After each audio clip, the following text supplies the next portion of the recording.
ಇದಕ್ಕಿಂತ ಅವರು ಚಂದನ್ ಅವ್ರ ಮೇಕ್ ಓವರ್ ಹೇಗೆ ಅನ್ನಿಸ್ತು? ಡೆಫಿನೆಟ್ಲಿ ಚೆನ್ನಾಗಿದೆ. ಅವ್ರು ಮುಂಚೆನೇ ಚೆನ್ನಾಗಿದ್ದರು, ಅದಕ್ಕೆ ಅಲ್ವಾ. ಬಟ್ ಇವಾಗಲೂ ಚೆನ್ನಾಗಿದ್ದಾರೆ. ಚಂದು ಸರ್, ಈ ಮೇಕ್ ಓವರು ಪರ್ಟಿಕ್ಯುಲರ್ಲಿ ಈ ಸಿನಿಮಾದು ಲಾಸ್ಟ್ ಸೀಕ್ವೆನ್ಸ್ ಇದಾ ಅಥವಾ ಇಡೀ ಲೈಫ್? ನನ್ನ ನೆಕ್ಸ್ಟ್ ಪ್ರಾಜೆಕ್ಟಿಗೆ. ಸರ್ ನೀವು ಹೇಳಿ, ನಿಮಗೆ ಎಮೋಷನಲ್ ಆಗುತ್ತಾ ಹೇಗೆ ಲಾಸ್ಟ್ ಶೂಟಿಂಗ್? ಖಂಡಿತವಾಗ್ಲೂ ಅಫ್ಕೋರ್ಸ್ ಆಗುತ್ತೆ ಎಮೋಷನ್. ಒಂದು ಮನುಷ್ಯ ಅಂದಮೇಲೆ ಅವನಿಗೆ ಎಲ್ಲ ಥರ ಎಮೋಷನ್ ಇರೋದು ಸಹಜ. ಸೊ ಹಾಗೆ ನಾವು ಕೂಡ ಅದೇ ಒಂದು ಫೇಸಲ್ಲಿ ಇದ್ವಿ. ನೆನ್ನೆಯಿಂದನೇ ಮೆಂಟಲಿ ಪ್ರಿಪೇರ್ ಆಗ್ತಿದೆ ಹೇಗಿರುತ್ತೆ ಇವತ್ತಿನ ದಿನ ಅಂತ. ಫೈನಲಿ ಶೂಟ್ ಎಲ್ಲ ಮುಗಿದಿದೆ. ಮನಸ್ಸಿಗೆ ಅನಿಸುತ್ತಲ್ವ, ಡೆಫಿನೆಟ್ಲಿ 4 ವರ್ಷ ಜೊತೆಗಿದ್ದಿದ್ದು ಒಂದು ಮೂಮೆಂಟಲ್ಲಿ ಅನಿಸುತ್ತೆ. ಸೊ ಏನು ಮಾಡೋಕ್ಕಾಗಲ್ಲ. So it's life and profession and personal ಎರಡನ್ನೂ ಒಟ್ಟಿಗೆ ತರೋದು ಸರಿಯಲ್ಲ, ಅದೆಲ್ಲರಿಗೂ ಗೊತ್ತಿರೋ ವಿಚಾರನೇ.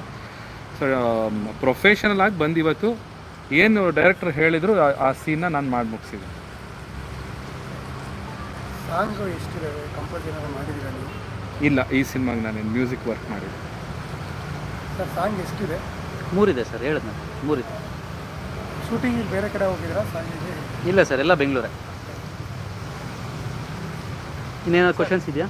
ನೀವು ಒಪ್ಕೊಳ್ಳೋಕ್ಕೆ ಕತೆ ಇಷ್ಟ ಆಯಿತು ಅಂತ ಒಪ್ಕೊಂಡ್ರೆ ಅಥವಾ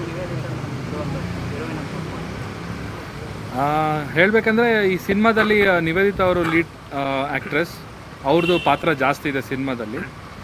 ಅವರಿಗೊಂದು ಸಪೋರ್ಟಿವ್ ಆಗಿರಲಿ ಅಂತ ನಾನು ಅವರು ಬಾಯ್ ಫ್ರೆಂಡ್ ರೋಲ್ ಮಾಡೋಕ್ಕೆ ಒಪ್ಕೊಂಡಿದ್ದೆ.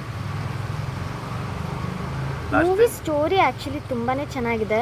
ನಾವು ಒಪ್ಕೊಂಡಿದ್ದು ಇವರಿಂದ, ಡೈರೆಕ್ಟರ್ ಸರಿಂದ. ಯಾಕಂದರೆ ಅವ್ರು ಬಂದು ಸ್ಟೋರಿ ಯಾವ ಥರ ಹೇಳಿದ್ರು ಅಂದರೆ ಪ್ರಾಬಬ್ಲಿ ನೀವು ಅವ್ರ ನರೇಷನ್ ಕೇಳಬೇಕು, ಅಷ್ಟು ಇಮ್ಯಾಜಿನೇಷನ್ಗೆ ಹೋಗ್ತೀರಾ ಅಂದರೆ ಅಷ್ಟು ಚೆನ್ನಾಗಿ ಹೇಳಿದ್ರು.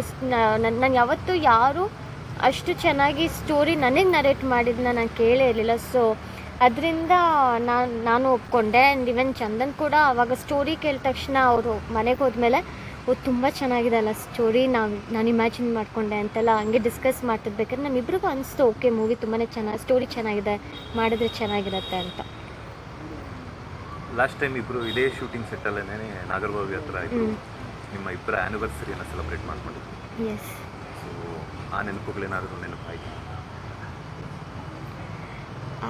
ಈ ಶೂಟಿಂಗಲ್ಲಿ ತುಂಬ ಆಗ್ಬಿಟ್ಟಿದೆ ನಮಗೆ.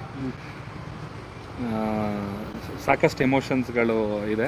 ದಿಸ್ ಮೂವಿ ಅಂದರೆ ಈ ಒಂದು ಸಿನಿಮಾ ಶೂಟಿಂಗ್ ಎಕ್ಸ್ಪೀರಿಯನ್ಸ್ ಒಂಥರ ಲೈಫ್ ಟೈಮ್ ಮೆಮೊರಿ ಥರ ಇದೆ.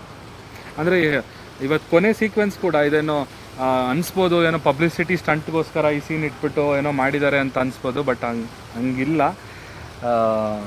ಅದೊಂದು ಸೀನ್ ಮಾತ್ರ ಬ್ಯಾಲೆನ್ಸ್ ಇತ್ತು. ನಾನು ವಿದಾಯ ಹೇಳಿಬಿಟ್ಟು ನಾನು ಫಾರಿನ್ಗೆ ಹೋಗೋ ಅಂಥದ್ದು.